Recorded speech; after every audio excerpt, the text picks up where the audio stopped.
Hello అండి. అందరికీ నమస్తే. Welcome back to our channel Chaitra గారిని క్రియేషన్స్‌కి. ఈరోజైతే మా పాప స్కూల్‌కైతే వెళ్తుంది కదా! అందుకని చెప్పేసి లంచ్ బాక్స్‌లోకైతే ఆలూ రైస్ చేశారండి. అది ఎలాగో ఇప్పుడు మీకు చూపించబోతున్నాను.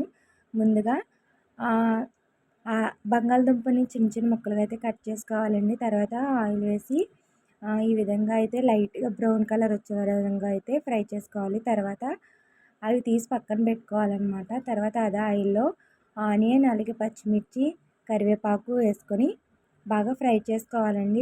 లైట్‌గా ఫ్రై అయిన తర్వాత ఇందులో ముందుగా ఫ్రై చేసి పెట్టుకున్న బంగాళదుంప ముక్కలను కూడా వేసుకొని ఒకసారి కలుపుకొని అందులో రుచికి సరిపడా కారం, సాల్టు, అలాగే కొద్దిగా ధనియాల పొడి కూడా వేసుకొని బాగా కలుపుకోవాలండి.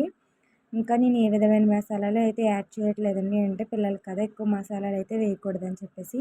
తర్వాత ఇప్పుడు ఇందులో మనం రైస్ అయితే వేసుకోవాలి. వేసుకొని బాగా కలుపుకోవాలనమాట. కలుపుకున్న తర్వాత ఇప్పుడే సాల్ట్ సరిపోయిందో లేదో చూసుకొని బాగా కలుపుకొని ఒకసారి స్టవ్ ఆఫ్ చేసుకోవడమే, అంతేనండి. చాలా టేస్టీగా అయితే ఉంటుందండి. వీడియో నచ్చితే మీరు కూడా ఒకసారి ట్రై చేయండి. ఇలాంటి మరిన్ని వీడియోస్ కోసం నా ఛానల్‌ని సబ్స్క్రైబ్ చేసుకోండి. Thank you for watching. Bye.